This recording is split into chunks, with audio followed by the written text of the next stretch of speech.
28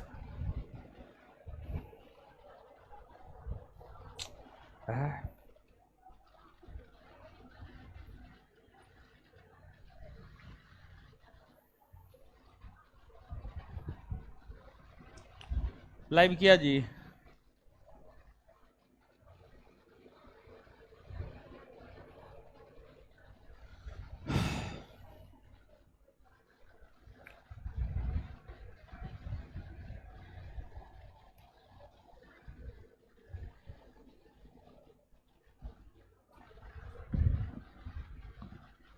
hello, हाँ, क्या हाल चाल है?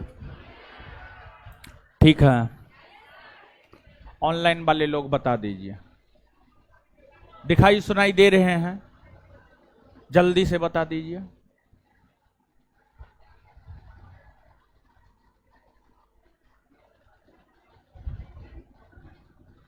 हाँ, चलिए ठीक। चलिए अब कमेंट हटा दीजिए।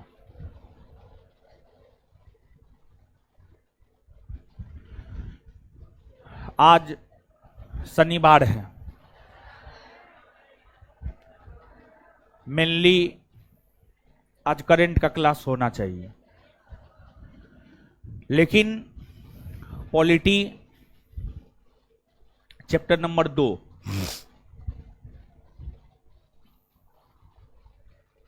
के ऑब्जेक्टिव में कुछ प्रश्न बचे हुए हैं, उसको डील कर लेते हैं और तब जाकर के करंट पढ़ेंगे। तो पहला सेशन में, आज 2 सेशन आपका होगा। पहला सेशन में पॉलिटी के सेकंड चैप्टर के ऑब्जेक्टिव को कर लेते हैं और दूसरे सेशन में हम लोग करंट समसामयिकी घटना को पढ़ लेंगे। ठीक है, तो पॉलिटी निकाल लीजिए आप लोग। अब आइए,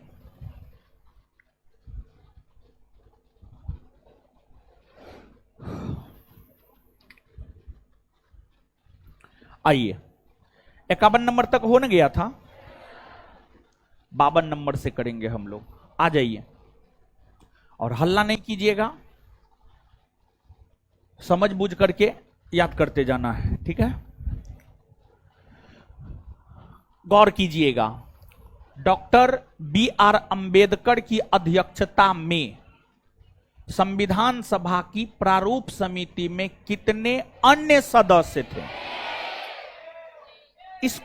इस क्वेश्चन का कीवर्ड क्या है पता है?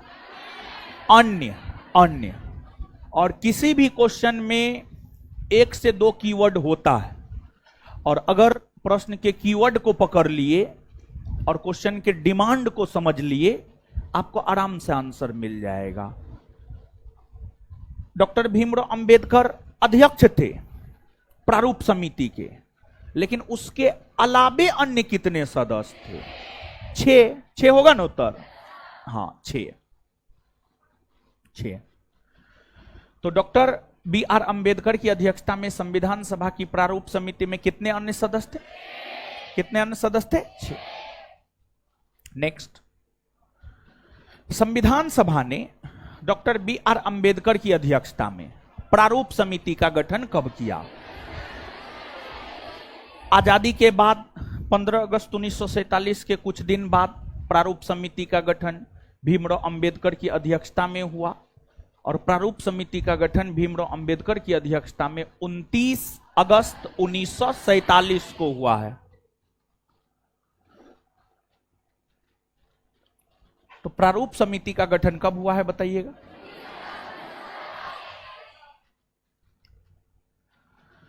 संविधान निर्मात्री परिषद की तदर्थ झंडा समिति के अध्यक्ष कौन थे?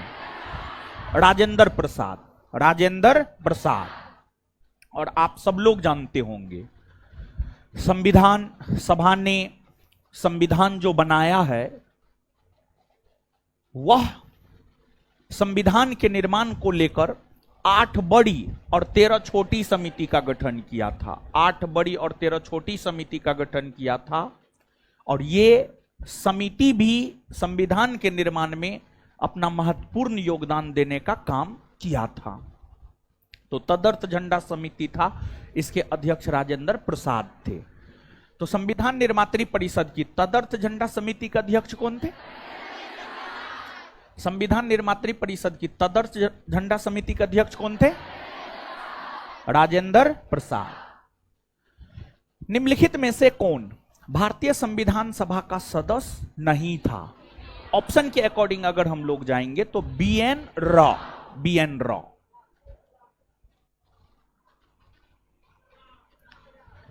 भारतीय संविधान सभा के कुल कितनी महिला सदस्य? 15 ना, 15 महिला सदस्य। 15 का नाम बता सकते हैं? कौन बता सकते हैं? चलिए रुक जाइए, ये लड़की सबसे पहले हाथ खड़ा किया, आप ही को मौका दे रहे हैं, बताइए। रुकिए रुकिए 1 मिनट, है नोट दीजिए तो।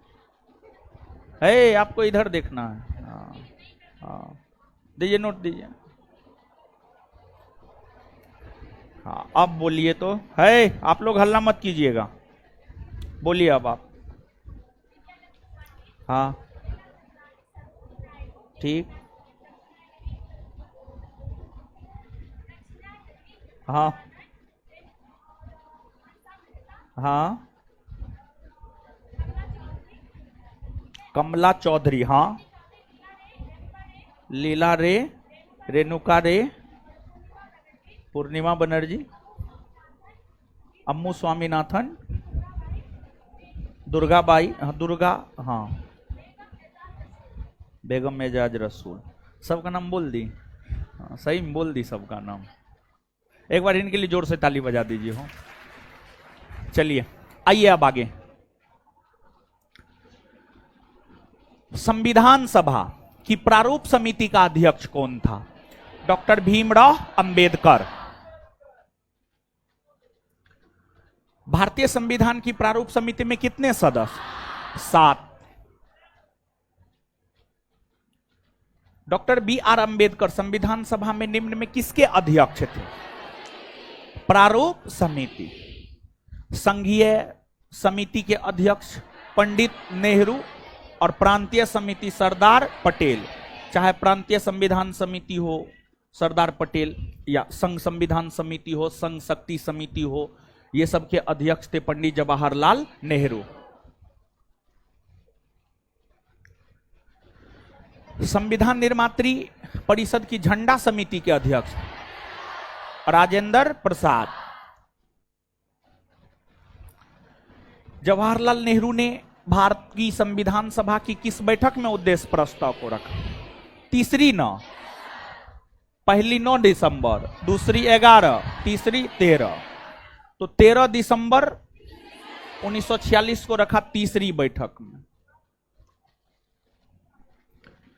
संविधान सभा के संवैधानिक सलाहकार थे, संविधान सभा के संवैधानिक सलाहकार थे B N Rau, Benegal Rama Rau. Benegal Rama Rau, Benegal Narasimha Rau, D B N Rau, sorry B N Rau. Bharat के प्रथम राष्ट्रपति कौन थे? राजेंद्र प्रसाद। कौन भारतीय संविधान सभा की प्रारूप समिति के अध्यक्ष थे? भीमराव अंबेडकर। संविधान सभा ने संविधान के प्रारूप पर विचार करने के लिए कितने दिनों बाद इसके निर्माण की प्रक्रिया शुरू किया? 114 दिन। भारतीय संविधान का निर्माण किसने किया? भीमराव अंबेडकर, राजेंद्र प्रसाद, सच्चिदानंद सिन्हा। संविधान सभा क्या होगा? संविधान सभा। भारतीय संविधान किस तिथि को स्वीकार किया गया? 26 नवंबर 1949। भारतीय संविधान सभा के प्रारूप समिति के अध्यक्ष भीमराव। ये प्रश्न बताइए कितना बार पूछा गया? मसौदा समिति के अध्यक्ष कौन थे, जिनके पास संविधान का मसौदा तैयार करने का कार्य था? B R Ambedkar. भारतीय संविधान को बनाने हेतु भारतीय संविधान सभा के कुल कितने अधिवेशन हुए थे? 12 अधिवेशन हुए थे। 12 अधिवेशन। 12। जब हम 11 बोले थे तो वहां पर ये भी बात बोले थे ऑप्शन के अकॉर्डिंग जाना है, तो सिर्फ 11 ही हम नहीं पढ़ाए थे, हम आगे बढ़ के और भी कुछ बात बोले थे, समझे? उसको भी आपको याद रखना चाहिए। 11 ऑप्शन में है तो ऑप्शन के अकॉर्डिंग जाइएगा ना। 12। भारत का संविधान किस तिथि को अपनाया गया?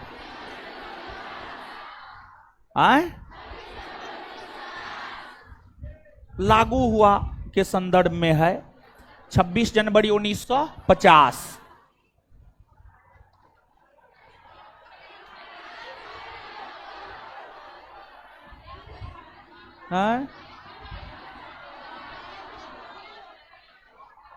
पिछला क्वेश्चन बोल रहे हैं।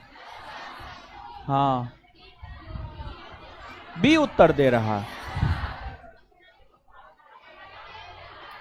सुनिए, हल्ला मत कीजिए, हल्ला नहीं, हल्ला नहीं, हल्ला बहुत कर रहे हैं।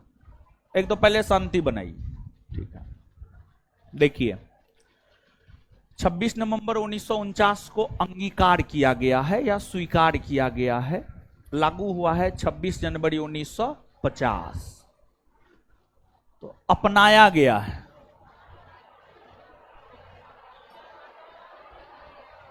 अच्छा, हल्ला मत कीजिए, अगला क्वेश्चन को भी थोड़ा देखने दीजिए। लागू बोला ना है।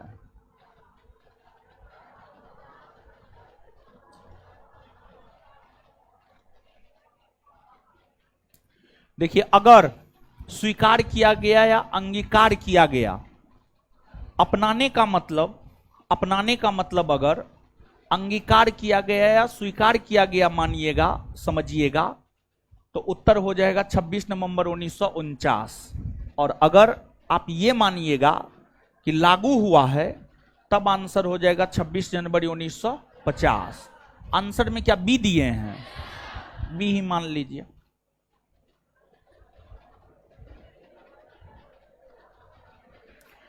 भारत की संविधान सभा की अंतिम बैठक की सही तिथि 24 जनवरी 1950। संविधान सभा की अंतिम बैठक कब हुई है? संविधान सभा की अंतिम बैठक कब हुई है? 24 जनवरी 1950। भारत का संविधान अंगीकृत एवं अधिनियमित हुआ 26 नवंबर 1949। बी आर अंबेडकर का संविधान सभा में निर्वाचन हुआ था। देखिए, सुनिए, जब आप पढ़ रहे थे तो आपको यह बात बतलाया गया था कि आजादी से पहले बी आर अंबेडकर का चुनाव संविधान सभा में बंगाल प्रेसिडेंसी से हुआ था, और जब भारत का विभाजन हुआ, बंगाल प्रेसिडेंसी के जिस क्षेत्र से भीमराव अंबेडकर संविधान सभा के सदस्य बने थे, वह क्षेत्र पाकिस्तान में चला गया, जिस वजह से वे संविधान सभा के सदस्य नहीं रह पाए, जिस कारण संविधान सभा का काम बाधित होने लगा। और फिर संविधान सभा के अस्थायी अध्यक्ष राजेंद्र प्रसाद के प्रयास से भीमराव अंबेडकर आजादी के बाद बॉम्बे प्रेसिडेंसी से संविधान सभा के सदस्य बन पाए थे। बॉम्बे प्रेसिडेंसी से संविधान सभा के सदस्य बन पाए थे। तो अब यहां पर ऑप्शन में पश्चिम बंगाल है, बॉम्बे प्रेसिडेंसी है, मध्य भारत है, पंजाब है। तो ऑप्शन के अकॉर्डिंग अगर आप जाएंगे तो आपको बॉम्बे प्रेसिडेंसी के साथ जाना होगा, बॉम्बे प्रेसिडेंसी के साथ जाना होगा, समझ गए? बॉम्बे प्रेसिडेंसी। तो बी आर अंबेडकर का संविधान सभा में निर्वाचन हुआ था कौन प्रेसिडेंसी? बी आर अम्बेडकर का संविधान सभा में निर्वाचन कौन प्रेसिडेंसी से? बॉम्बे प्रेसिडेंसी। और जानते हैं बॉम्बे प्रेसिडेंसी ही इसलिए भी आपको मानकर चलना पड़ेगा क्योंकि मुख्य तौर पर संविधान निर्माण को लेकर जो कार्य शुरू हुआ था वो आजादी के बाद ही हुआ था। आजादी से पहले तो 15 अगस्त 1947 से पहले तो देश की आजादी को लेकर ही कांग्रेस ज्यादा परेशान था और संविधान सभा में अधिकतर सदस्य तो कांग्रेसी ही था। तो संविधान तो मूल तौर पर आजादी के बाद ही बना है, समझ गए।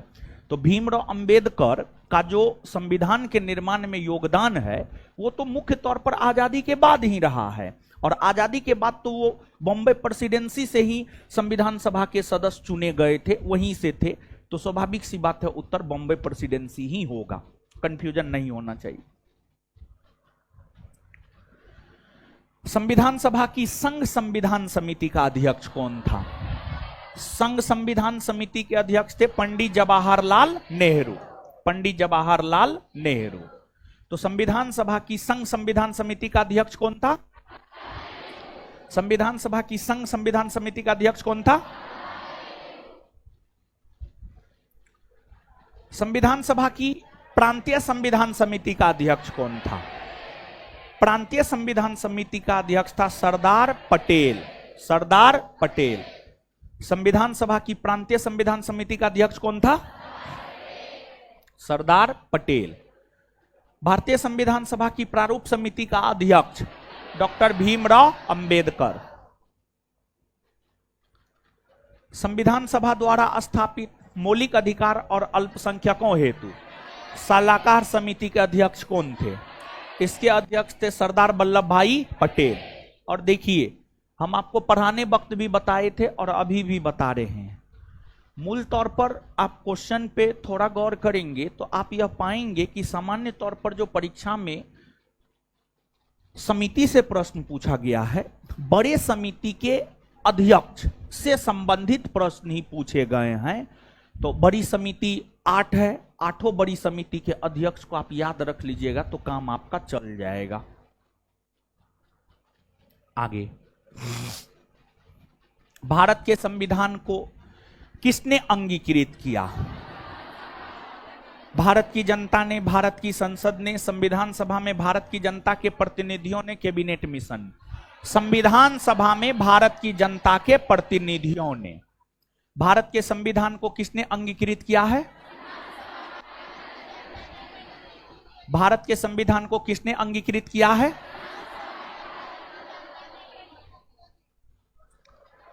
संविधान बनाने में संविधान सभा ने समय लिया 2 वर्ष 11 महीना और 18 दिन।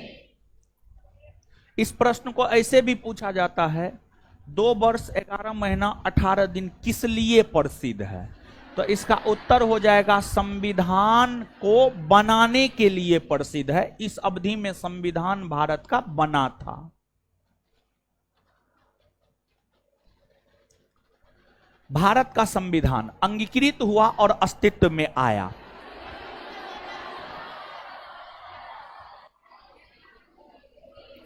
भारत का संविधान अंगीकृत हुआ 26 नवंबर 1949 और अस्तित्व में आया मतलब लागू हुआ 26 जनवरी 1950।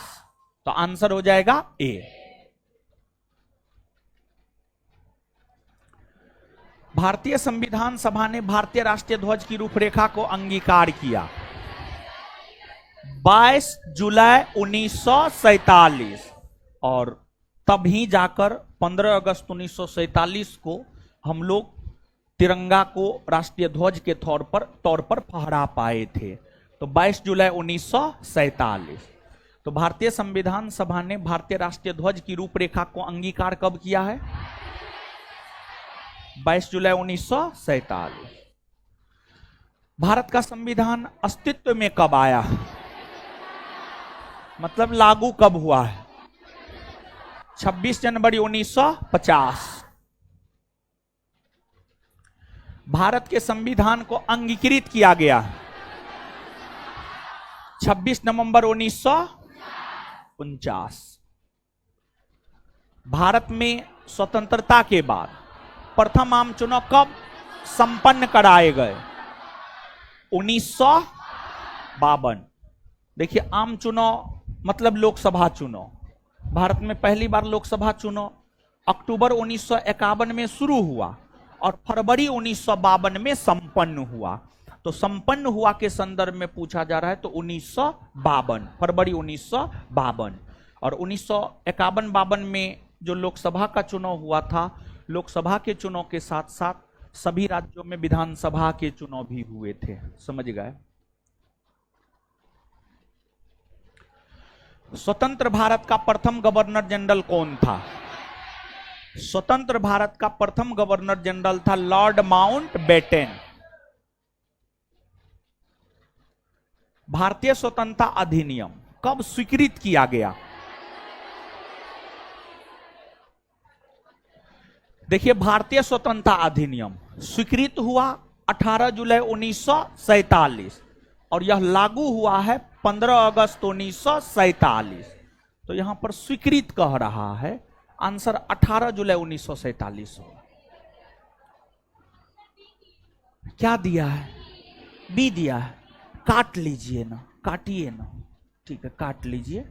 यहां पे देखिए ना, क्वेश्चन तो एकदम स्पष्ट है, स्वीकृत कब हुआ है? आप याद कीजिए, है हीरो सब, याद कीजिए। जब देश को आजाद करवा रहे थे आधुनिक भारतीय इतिहास में, तो भारतीय स्वतंत्रता अधिनियम 1947। आ जाइए, क्या हो? भारतीय स्वतंत्रता अधिनियम 1947। आ जाइए, हल्ला मत कीजिए, खुश रहिए। क्या हाल चाल? मिठाई रख दीजिए यहाँ पे। चलिए, क्या नाम है आपका? सुधांशु जी। कहाँ से हैं आप? मुंगेर से। तब कट्टा उट्टा चलाए हैं? नहीं चलाए? कट्टा नहीं चलाए इसलिए यहाँ तक आ गए हैं। कट्टा चलाते तो यहाँ तक नहीं आ पाते। चलिए, तब पापा क्या करते हैं आपके? पापा क्या करते हैं? मजदूरी करते हैं। कहाँ? कोलकाता में। कितने भाई बहन हैं? 2 भाई 2 बहन। बड़े हैं या छोटे? सिस्टर? सिस्टर बड़ी है आप, भाई में बड़े हैं आप। ओ, चलिए, तब रिजल्ट से खुश है ना? खुश है ना? चलिए, रिजल्ट से आदमी खुश नहीं होगा तो कौन चीज से खुश होगा? पटना कब आए थे या ऑनलाइन पढ़ रहे थे? प्रीलिम्स में ऑनलाइन, मेंस में ऑफलाइन। ठीक है, मेंस में टेस्ट दिए थे? टेस्ट दिए थे। 12 बजे से जो टेस्ट होता था वही ना? तो कौन सा बैच? दरोगा, बिहार दरोगा फर्स्ट सेकंड थर्ड, कौन बैच था? ठीक है, 2213 में, 2213 रिजल्ट के बाद यानी 1275 में जुड़े। हाँ हाँ हाँ हाँ हाँ। ओ, चलिए, तो इन लोगों को कुछ कहना चाहिए, हम तो सब चीज पूछ लिए। ठीक है, तो एक बार सुधांशु जी की सफलता के लिए जोर से ताली। चलिए, छोटा भाई है आपका ना? क्या करता है वो अभी? वही पढ़ाई कर रहे हैं। क्या ग्रेजुएशन और हो गया है? हो गया है। कितना उम्र हुआ है आपका? हो मेरा 24। काफी कम उम्र है। ठीक है, अभी तो मोछोदारी बढ़िया से पूरा मुंह नहीं आया। ठीक है, तो कुछ बताइए इन लोगों को।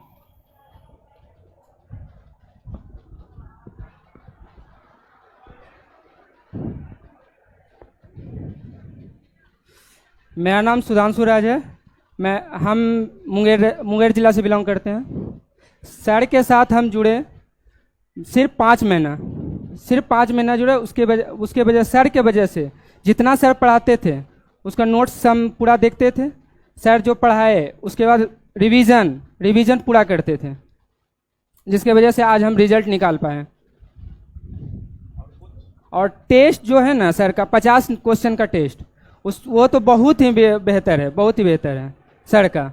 और सर जो लास्ट समय में जो रिवीजन करवाते हैं सर, वो टॉनिक का काम करता है, उसमें हमको बहुत फायदा किया था। सर को जो रिवीजन करवाते हैं वो बहुत फायदा करता है। रिवीजन सर बहुत हमको फायदा किया सर, आपका जो लास्ट में जो करवाए थे सर। और कुछ नहीं सर।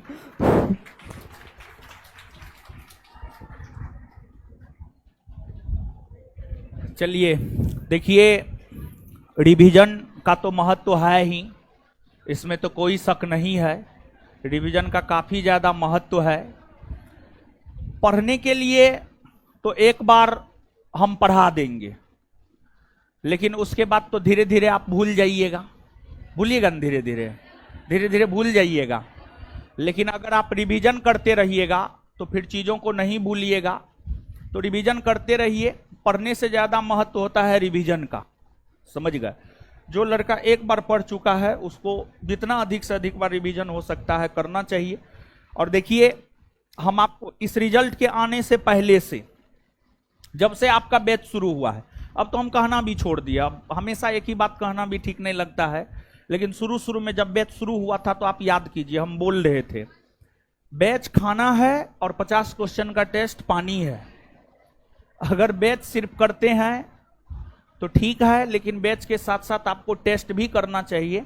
और स्टेज पे जितने लोग आए हैं, लगभग 90% लोग 50 क्वेश्चन टेस्ट विद डिस्कशन को लेकर के चर्चा किए हैं या नहीं किए हैं। तो इतना ज्यादा उस टेस्ट का चर्चा हो रहा है, तो कहीं ना कहीं जो है वो टेस्ट काफी महत्वपूर्ण है, काफी लाभदायक है। तो आपको जो है देना चाहिए। कितने लोग देते हैं ये बताइए तो? देते हैं आप लोग? पता नहीं, हमको तो विश्वास ही नहीं होता है, समझे, विश्वास नहीं होता है आप लोग पे। खैर, रिजल्ट लेकर के आइएगा तो बोलिएगा, तब विश्वास हो जाएगा, समझे, ऐसे तो विश्वास नहीं होगा। अरे संस्थान की तरफ से गिफ्ट लाइए तो एगो हो। और घर नहीं जाना है, कल फंक्शन है, पता है आपको? आपको इनविटेशन मिला है ना? चलिए ठीक है, बहुत बढ़िया। तो कल जो है आपको फंक्शन है 3 बजे से, तो आना है और उसमें जरूर आना है, बढ़ चढ़ के पार्टिसिपेट करना है, समझे। तो हम मिठाई खिलाते, हमसे पहले आप ही खिला दिए हैं। आए भोज है आप लोग को? कौन सी का भोज? आप लोग को भोज नहीं खिलाएंगे, मिठाई खिला देते हैं। एक बार इनके लिए जोर से ताली बजा दीजिए फिर से आप लोग। चलिए, हमको छोड़ दीजिए, ठीक है, हम खा लेंगे, हम ही खाएंगे ये मिठाई, समझे। इनको खिला दिए हैं। तो आप लोग को भी हम आ जाइए। क्या फोटो खींचिएगा? अच्छा ठीक, मिठाई खिला दिए, दोबारा खिला दे। रुकिए, गिफ्ट देते हुए खींच लीजिएगा।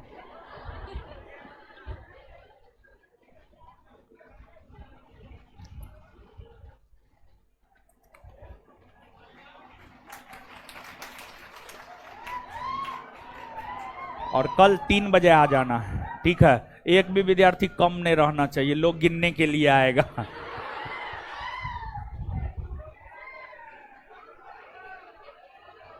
और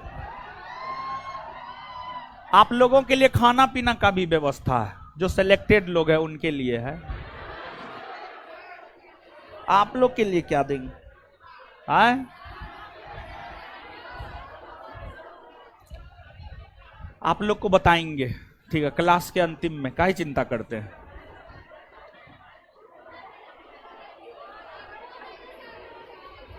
हाँ,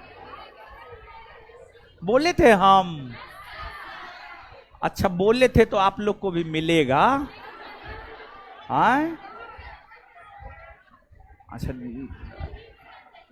कल ही आपका आदेश हम टाल सकते हैं? चलिए, आइए अब पहले क्वेश्चन पे।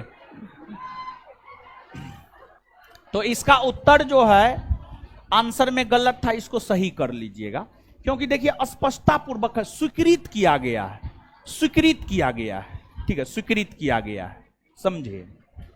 तो आप याद कीजिए, जब देश आजाद हुआ था, देश जब आजाद हो रहा था, तो भारतीय स्वतंत्रता अधिनियम 1947 4 जुलाई 1947 को आया ना, और उसे ब्रिटेन की संसद ने स्वीकृति दिया 18 जुलाई 1947।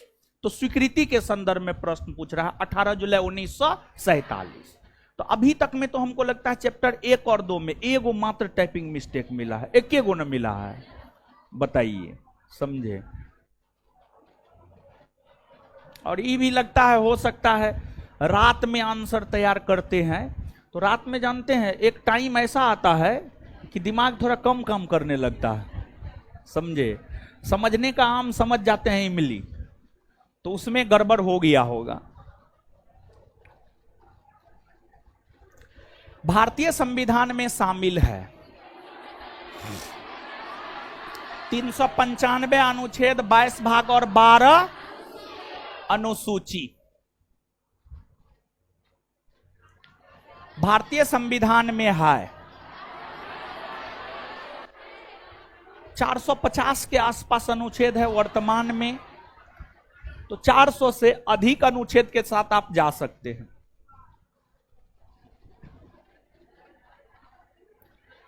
भारत का संविधान किसके द्वारा ग्रहण किया गया? संविधान सभा, संविधान सभा। भारतीय संविधान कब लागू किया गया? 26 जनवरी 1950। भारतीय संविधान के वास्तुकार किसे माना जाता है? भीमराव अंबेडकर। भारत में कौन सा दिन संविधान दिवस के रूप में मनाया जाता है? 26, क्योंकि 26 नवंबर को संविधान बनकर तैयार हो गया। और कोई भी दिवस मनाने का उद्देश्य क्या होता है जानते हैं? जैसे पर्यावरण दिवस मनाते हैं तो पर्यावरण के प्रति जागरूकता फैलाना, जैसे जल दिवस मनाते हैं तो जल के प्रति जो है जागरूकता, तो जो है संविधान के प्रति जागरूकता फैलाने को लेकर प्रत्येक वर्ष 26 नवंबर को संविधान दिवस के रूप में मनाया जाता है। तो आंसर हो जाएगा ए, 26 नवंबर। लेवल 1 खत्म हो गया, अब लेवल 2 और लेवल 3 है। लेवल 2 में संभवतः 12 क्वेश्चन होगा, 10 12, लेवल 3 में 8 क्वेश्चन होगा। लेवल 2 में 12 और लेवल 3 में 8 क्वेश्चन होगा मेरे ख्याल से, समझ गए। तो आइए देखते हैं, बहुत ज्यादा इसमें कुछ है नहीं, खत्म हो जाएगा फिर करंट में हम लोग इंटर करेंगे, ठीक है। तो आइए गुरुजी लोग, अब इसमें जो है लेवल 2 और 3 में थोड़ा समझिएगा, इसमें थोड़ा कम हल्ला कीजिएगा। लेवल 1 में हल्ला भी करते हैं, कोई बात नहीं है, 2 3 में आराम से सुनिए। संविधान सभा के संदर्भ में क्या सही है? पहला, संविधान सभा की पहली बैठक 9 दिसंबर 1946 को हुई। हाँ, 9 दिसंबर 1946 को प्रथम बैठक दिल्ली में हुई और इस बैठक की अध्यक्षता किया किसने? डॉक्टर सच्चिदानंद सिन्हा ने। इसके प्रथम अस्थाई अध्यक्ष सच्चिदानंद सिन्हा थे, वो अस्थाई अध्यक्ष न थे, अस्थाई तो राजेंद्र प्रसाद न, मतलब ये गलत है न हो। मुस्लिम लीग ने संविधान सभा की प्रथम बैठक का बहिष्कार किया, मतलब प्रथम बैठक में भाग नहीं लिया। सही बात है, प्रथम बैठक का बहिष्कार किया, भाग नहीं लिया, क्योंकि जो चुनाव हुए थे संविधान सभा को लेकर उसमें मुस्लिम लीग को तो मात्र 73 सीट मिला था, कांग्रेस को 208 सीट मिला था। तो संविधान सभा में कांग्रेस का बोलबाला होने वाला था। मुस्लिम लीग को यह बात समझ में आ गया, इसी वजह से बहिष्कार किया, अर्थात भाग नहीं लिया और यह मांग किया कि मुसलमानों के लिए एक अलग राष्ट्र पाकिस्तान हेतु अलग संविधान बनाया जाएगा, समझ गए, यही मांग किया। क्लियर है? तो ये सही है। तो कौन कौन सा सही है? 1 और 3। भारत के संविधान का प्रारूप तैयार करने वाली संविधान सभा के सदस्यों को विभिन्न प्रांतों की विधानसभाओं द्वारा चुना गया था। विभिन्न प्रांतों के विधानसभाओं द्वारा चुना गया था। तो भारत के संविधान का प्रारूप तैयार करने वाली संविधान सभा के सदस्यों को किसने चुना था? भारत के संविधान का प्रारूप तैयार करने वाली संविधान सभा के सदस्यों को किसने चुना था? भारत के संविधान का प्रारूप तैयार करने वाली संविधान सभा के सदस्यों को किसने चुना?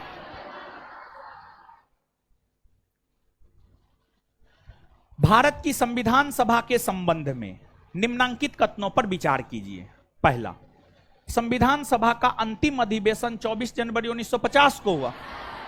हां, हुआ है। इस अंतिम अधिवेशन में डॉक्टर राजेंद्र प्रसाद भारत के प्रथम राष्ट्रपति पद पर विधिवत निर्वाचित घोषित किए गए।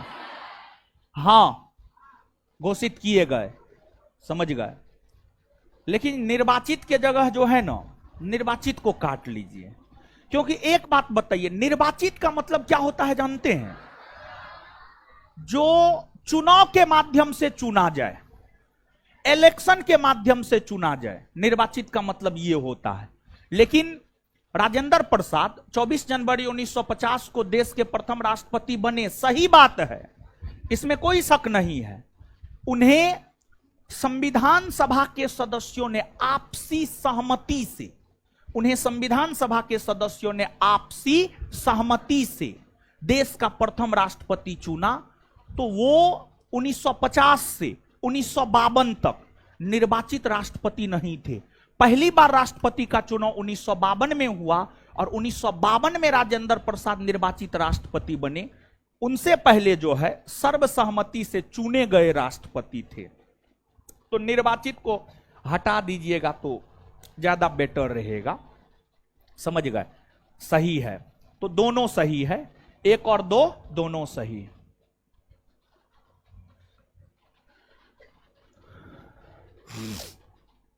संविधान सभा के संदर्भ में निम्नलिखित में कौन सा कथन सही है?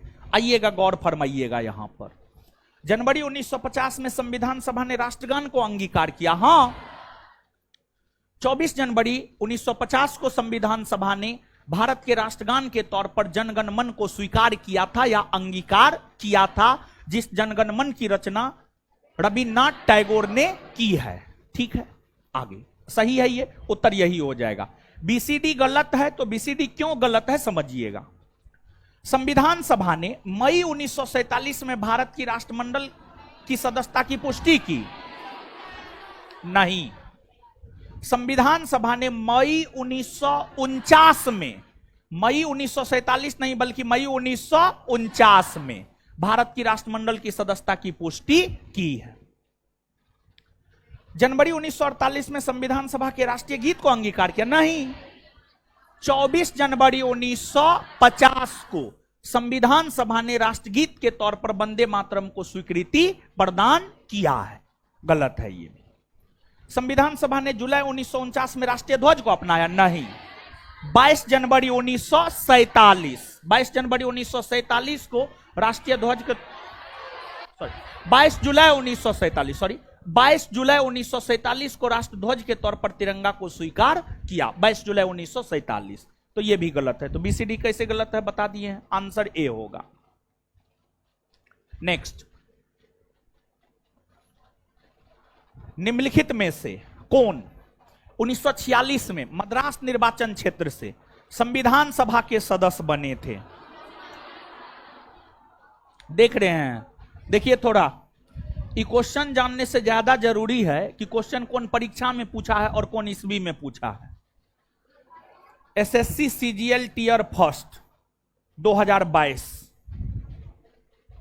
तो ये सब जो है अम्मू स्वामीनाथन, हंसा मेहता, बेगम एजाज रसूल, कमला चौधरी, ये सब जो है आपको महिला है, ये सब महिला है।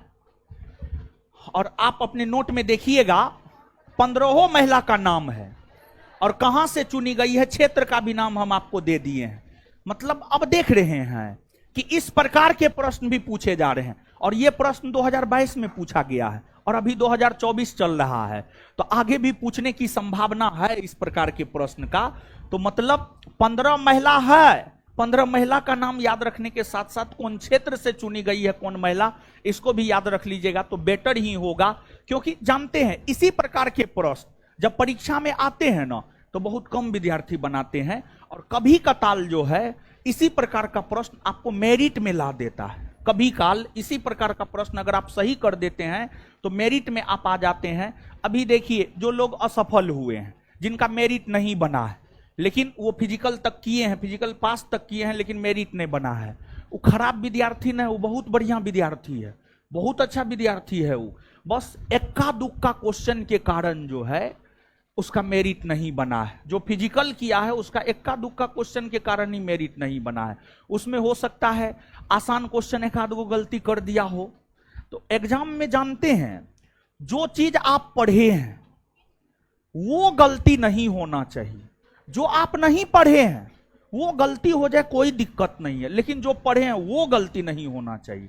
पढ़ा हुआ चीज अगर आप गलती नहीं कीजिएगा ना तो हर एग्जाम में आपका रिजल्ट हो जाएगा। समझ गए? मतलब पढ़ा हुआ चीज है, मतलब आसान है, आसान प्रश्न गलती एग्जाम में नहीं करना है। समझे? तो मद्रास निर्वाचन क्षेत्र से इसमें चुनी गई थी अम्मू स्वामीनाथन। अम्मू स्वामीनाथन। फिर आपको हंसा मेहता बॉम्बे से चुनी गई है, बॉम्बे से चुनी गई है, बॉम्बे प्रेसिडेंसी से। कमला चौधरी और बेगम एजाज रसूल संयुक्त प्रांत से चुनी गई है। ये दोनों जो है संयुक्त प्रांत से चुनी गई है। और संयुक्त प्रांत को आज के डेट में हम लोग कहते हैं उत्तर प्रदेश। क्या कहते हैं? उत्तर प्रदेश।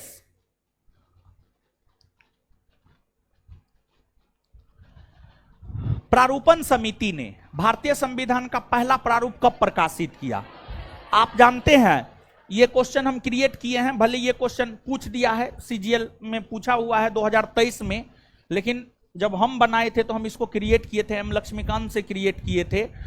फरवरी 1948 इसका उत्तर होगा, फरवरी 1948। फरवरी 1948 प्रारूप समिति ने भारतीय संविधान का पहला प्रारूप प्रकाशित किया था फरवरी 1948 में। समझ गए? और ये भी देखिए सीजीएल टीयर फर्स्ट 2023 में पूछा है, एकदम लेटेस्ट है। समझ गए? काफी अच्छा प्रश्न है। डैश यूनाइटेड किंगडम की संसद का एक अधिनियम है जिसने 1947 में ब्रिटिश भारत को भारत और पाकिस्तान के दो नए स्वतंत्र उपनिवेशों में विभाजित किया था। भारतीय स्वतंत्रता अधिनियम 1947।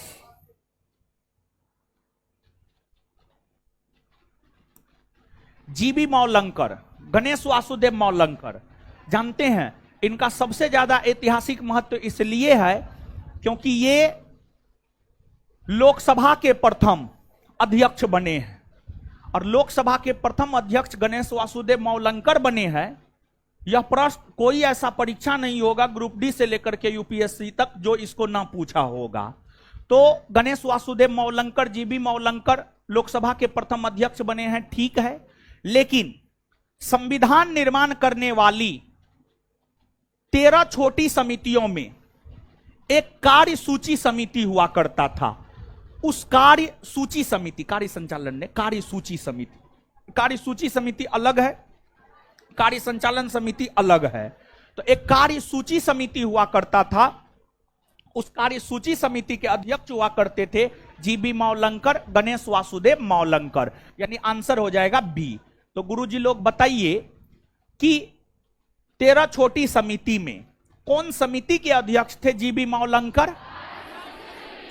13 छोटी समिति में से किस समिति के अध्यक्ष थे जीबी मौलंकर? कार्यसूची समिति। संविधान सभा समिति और अध्यक्ष, प्रारूप समिति के अध्यक्ष डॉक्टर भीमराव अंबेडकर, संघ शक्ति समिति के अध्यक्ष जवाहरलाल नेहरू, कार्य संचालन समिति के अध्यक्ष के.एम. मुंशी। देख रहे हैं कार्य संचालन आ गया ना, ठीक है। फिर मूल अधिकार समिति के अध्यक्ष थे सरदार वल्लभ भाई पटेल। तो 4 3 2 1, 4 3 2 1 आंसर ए होगा।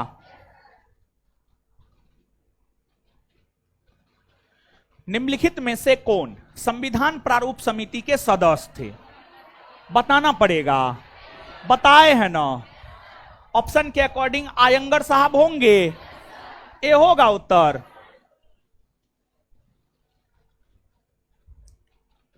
संविधान को 26 जनवरी के दिन लागू करने का निर्णय इसलिए किया गया था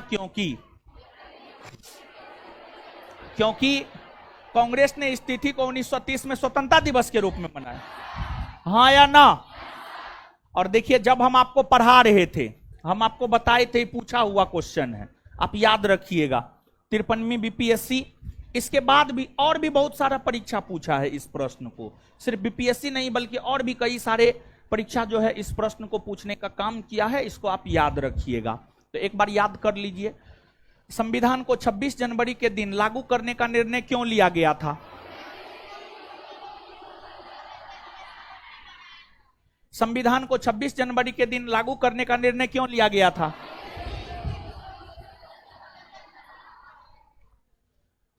उन्नीस सौ 46 में निर्मित अंतरिम सरकार में कार्यपालिका परिषद के उपसभापति थे जवाहरलाल, और इसके सभापति थे लॉर्ड माउंटबेटन। सभापति थे लॉर्ड माउंटबेटन और उपसभापति थे जवाहरलाल। अंतरिम सरकार के संदर्भ में प्रश्न है, समझ रहे हैं ना? इससे पहले भी चर्चा किए हैं, ठीक है। चलिए, अब लेवल 2 खत्म हो गया, अब लेवल 3 पर आइए। निम्नलिखित कथनों में से कौन एक सही है? 4 स्टेटमेंट है, इसमें से 1 गो सही है, 3 गो गलत है। जो सही है उसको चुन लेते हैं और फिर 3 गो कौन कौन गलत है उसको भी चुन लेंगे। वर्ष 1946 में प्रांतीय सभाओं द्वारा भारत की संविधान सभा चुनी गई। सही है, सही है, सही है। देखिए, कैबिनेट मिशन का भारत आगमन मार्च 1946 में हुआ। कैबिनेट मिशन योजना ने अपनी सिफारिश दिया मई 1946 में, और फिर संविधान सभा के लिए चुनाव हुए जुलाई अगस्त 1946 में। और संविधान सभा के लिए जो चुनाव जुलाई अगस्त 1946 में हुए, उसमें आम जनता पार्टिसिपेट थोड़े किया था। आम जनता पार्टिसिपेट नहीं किया था, बल्कि प्रांतीय विधान सभा के जो चुने हुए सदस्य थे वो पार्टिसिपेट किया था, वो पार्टिसिपेट किया था। तो वही कह रहा है 1946 में प्रांतीय सभा मतलब प्रांतीय विधान सभा, प्रांतीय विधान सभा द्वारा भारत का संविधान सभा चुना गया था। सही है। जवाहरलाल नेहरू, एम ए जिन्ना और सरदार वल्लभ भाई पटेल भारत की संविधान सभा के सदस्य थे। एम ए जिन्ना थे, तो एम ए जिन्ना के कारण ही गलत होगा, गलत।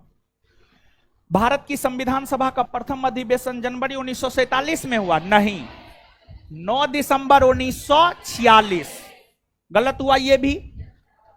भारत का संविधान 26 जनवरी 1950 को अंगीकृत किया गया, नहीं, 26 जनवरी 1950 को लागू हुआ, अंगीकृत किया गया 26 नवंबर 1949। तो ए नंबर सही होगा, हो, इसका उत्तर हो जाएगा ए। 2, निम्नलिखित में से संविधान सभा के बारे में गलत कथन कौन सा है? देखिए, 1 नंबर में सही चुनना था, इसमें गलत चुनना है। 4 स्टेटमेंट है, 3 गो स्टेटमेंट सही है, 1 गो गलत है। जो गलत है वही इसका उत्तर होगा, गलत को ही चुनना है। तो आइए देखते हैं। इसने बड़ी संख्या में समितियों की मदद से काम किया, उनमें से प्रारूप समिति सबसे महत्वपूर्ण थी। सही या गलत? 8 गो बड़ी समिति, 13 गो छोटी समिति था न हो। तो बड़ी संख्या में समितियों के मदद से संविधान सभा ने काम किया, और उन सभी समितियों में सबसे महत्वपूर्ण समिति था प्रारूप समिति। प्रारूप समिति महत्वपूर्ण था तब ना, कितना बार क्वेश्चन आया है कि प्रारूप समिति के अध्यक्ष कौन थे, प्रारूप समिति का गठन कब हुआ है, प्रारूप समिति के सदस्य कौन कौन थे। महत्वपूर्ण था तब ना पूछा जा रहा है। तो एकदम सही बात है, महत्वपूर्ण था, सही है ये। अल्पसंख्यक समुदाय जैसे ईसाई, एंग्लो इंडियन और पारसियों को सभा में पर्याप्त प्रतिनिधित्व दिया गया था। हाँ, याद कीजिए, 4, 3, 3 करके जो है इन लोगों को प्रतिनिधित्व मिला था। इन लोगों की जनसंख्या कम थी, तो स्वाभाविक सी बात है प्रतिनिधित्व भी कम मिलेगा। तो तो जनसंख्या इन लोगों का भारत में कम होने के वजह से इन लोगों को प्रतिनिधित्व भी जो है आपको कम मिला, लेकिन प्रतिनिधित्व मिला था, बताए थे हम आपको पढ़ाने के दौरान, अगर आपको स्मरण हो तो ये भी क्या है, सही। इसका निर्वाचन सार्वभौम वयस्क मताधिकार के आधार पर हुआ था, यानी संविधान सभा को लेकर जो संविधान सभा के गठन को लेकर जो जुलाई अगस्त 1946 में चुनाव हुए थे, वह चुनाव वयस्क मताधिकार के आधार पर हुआ था। मतलब उस चुनाव में जो है भारत की वयस्क आम जनता पार्टिसिपेट की थी, नहीं वयस्क आम जनता पार्टिसिपेट नहीं की थी। मतलब ये गलत है, हां या ना? गलत है ना हो। और हमको चुनना क्या था, मतलब आंसर क्या होगा, सी होगा ना, क्लियर ना। आगे भारतीय संविधान सभा के संबंध में निम्नांकित में कौन कथन सही है? पहला, यह वयस्क मताधिकार पर आधारित नहीं था, सही है या गलत? एकदम सही है, वयस्क मताधिकार पर यह आधारित नहीं था। और देखिए भारत में वयस्क मताधिकार के आधार पर चुनाव मूलतः स्वतंत्रता के बाद से होने लगे, स्वतंत्रता के बाद से होने लगे थे, 1947 के बाद से होने लगे थे। और संविधान सभा के लिए चुनाव तो स्वतंत्रता से पहले हुआ है, तो जुलाई अगस्त 1946 में हुआ है। तो संविधान सभा के लिए जो चुनाव हुए थे वह वयस्क मताधिकार के आधार पर नहीं हुआ था, एकदम सही है ये। यह प्रत्यक्ष निर्वाचन का परिणाम था, गलत है, ये गलत है। प्रत्यक्ष निर्वाचन का मतलब क्या होता है जानते हैं? देखिए चुनाव दो प्रकार का होता, प्रत्यक्ष और अप्रत्यक्ष। प्रत्यक्ष चुनाव वैसा चुनाव जिसमें आम जनता पार्टिसिपेट करे, जैसे लोकसभा का चुनाव प्रत्यक्ष है, विधानसभा का चुनाव प्रत्यक्ष है। जैसे अभी लोकसभा का चुनाव हुआ है, प्रत्यक्ष चुनाव था क्योंकि आम जनता पार्टिसिपेट किया था। तो संविधान सभा के लिए जो चुनाव हुआ था उसमें आम जनता पार्टिसिपेट किया नहीं, आम जनता पार्टिसिपेट नहीं किया, बल्कि प्रांतों के विधानसभा के निर्वाचित सदस्य पार्टिसिपेट किए थे। तो संविधान सभा को लेकर जो चुनाव हुआ था वह प्रत्यक्ष नहीं था बल्कि वह अप्रत्यक्ष था, वह प्रत्यक्ष नहीं था बल्कि अप्रत्यक्ष था। तो गलत है यह बहुदलीय संरचना नहीं थी।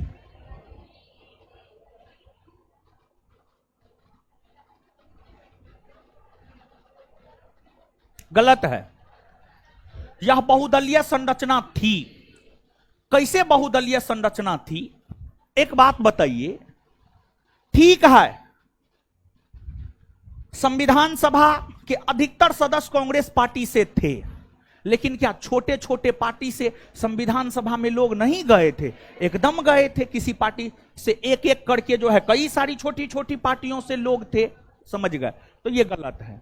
यह कई समितियों के माध्यम से कार्यरत थी, हां 8 बड़ी और 13 छोटी समिति। उसी में तो आता है कार्य संचालन समिति, प्रक्रिया नियम समिति, कार्य सूची समिति, संघ शक्ति समिति, प्रारूप समिति, संघ संविधान समिति, प्रांतीय संविधान समिति। एकदम सही है ये। तो कौन कौन सा सही है? ए और डी। समझ में आया है? डाउट नहीं ना है?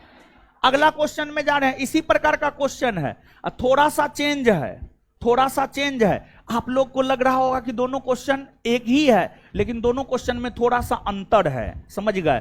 तो अगला क्वेश्चन हम लोग देखते हैं।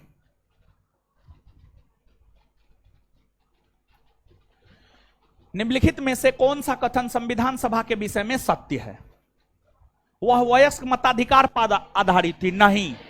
गलत है ना हो? प्रत्यक्ष निर्वाचन का परिणाम था, गलत है ना हो? वह बहुदलीय निकाय था, हां या ना? देखिए बहुदलीय निकाय इसलिए कह रहे हैं क्योंकि कांग्रेस के साथ साथ कई छोटी छोटी पार्टियों के सदस्य भी संविधान सभा के सदस्य थे। अगर सिर्फ कांग्रेस के सदस्य रहते 7%, तब एक दलीय निकाय हो जाता, लेकिन कांग्रेस के अलावा अन्य पार्टी के लोग भी संविधान सभा के सदस्य थे, तो वह बहुदलीय निकाय था। एकदम सही बात है। उसने अनेक समितियों के माध्यम से कार्य किया, हां सही बात है, समझ गए? तो इसका उत्तर हो जाएगा कौन कौन सा? ये 3 और इस क्वेश्चन में अंतर क्या है? इसके पहले क्वेश्चन में था वह बहुदलीय निकाय नहीं था, और उससे पहले वाले में था वह प्रत्यक्ष निर्वाचन का परिणाम नहीं था, ऐसे करके कुछ ना है। तो यही अंतर है, आप देख लीजिए ना, यहां पर आपके सामने में तो क्वेश्चन है ये है महाराज, ठीक है। तो यही अंतर था, बेसिक आंसर हो जाएगा 3 और 4। दोनों क्वेश्चन में कोई कंफ्यूजन नहीं ना है हो। हाँ? एक बार राजस्थान पीसीएस पूछा है, एक बार यूपीएससी पूछा है सेम क्वेश्चन। तो पहले यूपीएससी पूछा है, राजस्थान पीसीएस उसमें थोड़ा सा बदलाव करके पूछा है, समझ गए। देख रहे हैं आईएएस प्री यानी यूपीएससी 1993 में पूछा है और राजस्थान पीसीएस जो है 2018 में पूछा है, 2018 में सेम क्वेश्चन, बस थोड़ा बहुत परिवर्तन के साथ, समझे।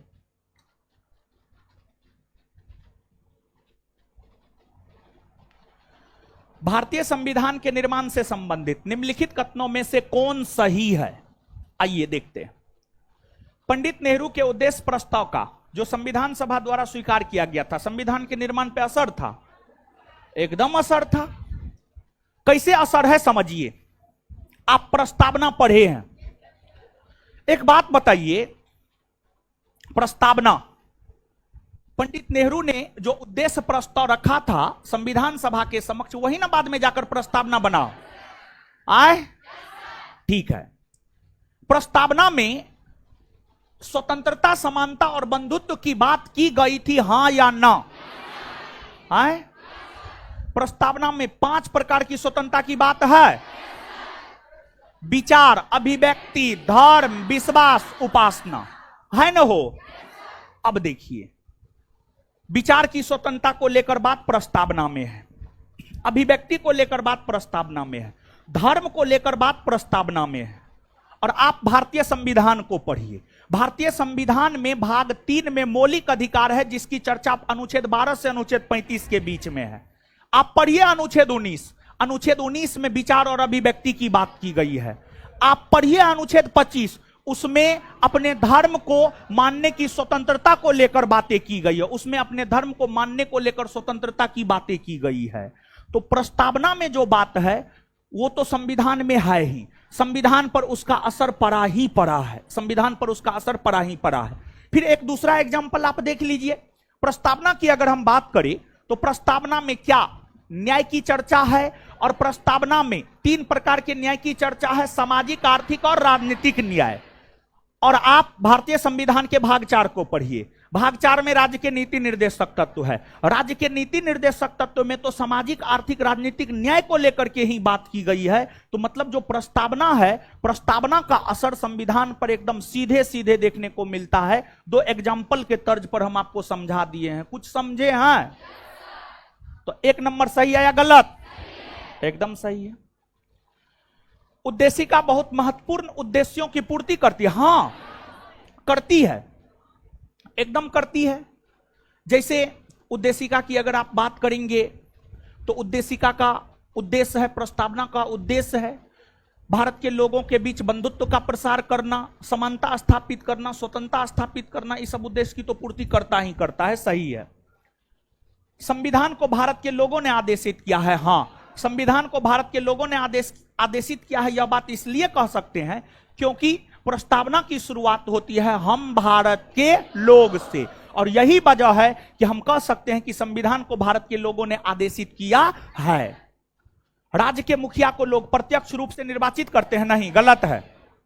राज्य के मुखिया, यहां पर राज्य शब्द का प्रयोग हुआ है भारत के लिए, राज्य शब्द का प्रयोग हुआ है भारत के लिए, और भारत राज्य के मुखिया है राष्ट्रपति, और राष्ट्रपति को प्रत्यक्ष रूप से निर्वाचित नहीं किया जाता है, बल्कि राष्ट्रपति का अप्रत्यक्ष निर्वाचन होता है, जिसमें आम जनता के द्वारा चुने हुए प्रतिनिधि पार्टिसिपेट करते हैं। राष्ट्रपति के चुनाव में लोकसभा, राज्यसभा और सभी राज्यों के विधानसभा के निर्वाचित सदस्य पार्टिसिपेट करते हैं, उसके चुनाव में आम जनता पार्टिसिपेट नहीं करता है। तो राज्य के मुखिया को लोग प्रत्यक्ष रूप से निर्वाचित नहीं करते हैं, बल्कि अप्रत्यक्ष तौर पर निर्वाचित करते हैं। तो इसी वजह से ये क्या है? गलत। तो कौन सा सही है? 1, 2 और 3।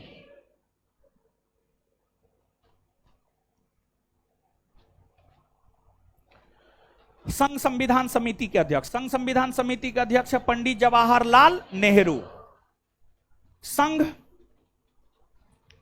राजस्थान की रियासतों का प्रतिनिधित्व करने वाले संविधान सभा के सदस्य थे वीटी कृष्णामाचारी।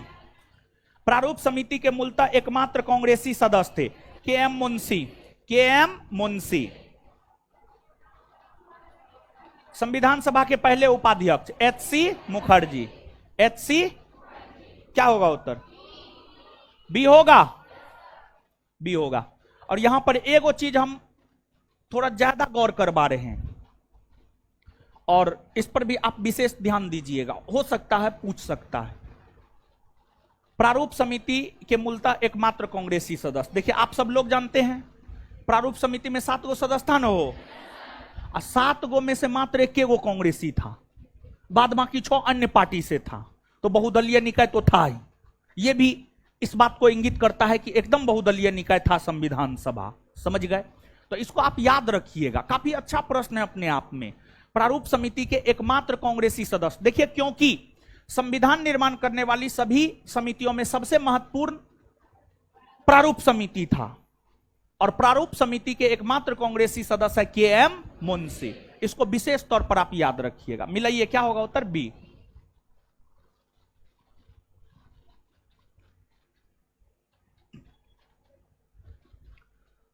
संविधान दिवस के बारे में निम्नलिखित कथनों पर विचार कीजिए। कथन 1, नागरिकों के बीच संवैधानिक मूल्यों को संवर्धित करने के लिए संविधान दिवस प्रतिवर्ष 26 नवंबर को मनाया जाता है। हां। कथन 2, 26 नवंबर 1949 को भारत की संविधान सभा ने भारत के संविधान का प्रारूप तैयार करने के लिए डॉक्टर भीमराव अंबेडकर की अध्यक्षता में एक प्रारूप समिति का गठन किया। गलत है। प्रारूप समिति का गठन 26 नवंबर 1949 नहीं बल्कि 29 अगस्त 1947। कथन 1 सही है किंतु 2 गलत है। आंसर हो जाएगा सी।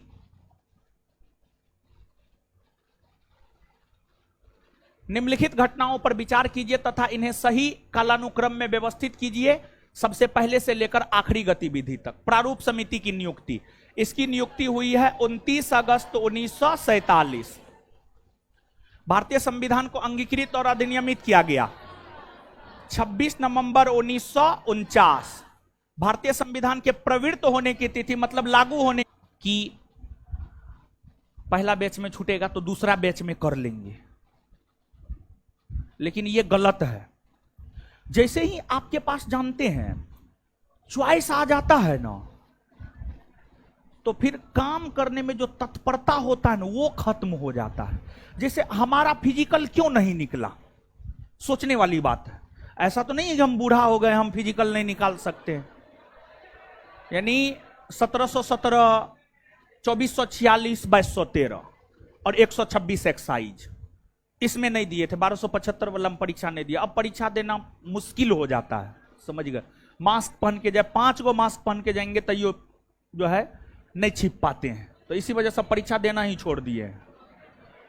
तो 2213 तक दिए हैं, समझे? तो क्यों नहीं हुआ हमारा फिजिकल? कहीं हमारा फिजिकल नहीं हो सकता था? एकदम हो सकता था। क्यों नहीं हुआ? हमारे पास चॉइस था, 2 ऑप्शन था हमारे पास। हुआ तो ठीक है, नहीं हुआ तब पर भी ठीक है, पढ़ा रहे हैं, पैसा कमाइए रहे हैं, इसी वजह से हमारा फिजिकल नहीं हुआ। और जैसे चॉइस 2 को मिल जाएगा ना, फिर प्रॉब्लम हो जाएगा। और ये सब आपकी गलती है। ठीक है, आपको जाना है अभिषेक जी, आप जाइए, हमको इससे कोई दिक्कत नहीं, हम आपको अलाउ भी कर देंगे, लेकिन फिर आप यही गलती दूसरा बैच में भी कीजिएगा, फिर तीसरा बैच आएगा, फिर कहिएगा तीसरा, हम आपको तीसरा बैच में भी भेज देंगे। लेकिन ऐसे ही करते रहिएगा तो कैसे होगा? नहीं होगा। कर देंगे, जाइए, अभी तो 1 सप्ताह फ्री ही चलेगा, ठीक है? जब बैच रोकेगा तो आइएगा, हम लिख देंगे ट्रांसफर। तो इसका उत्तर क्या होगा? ए। चलिए, खत्म ना हो गया?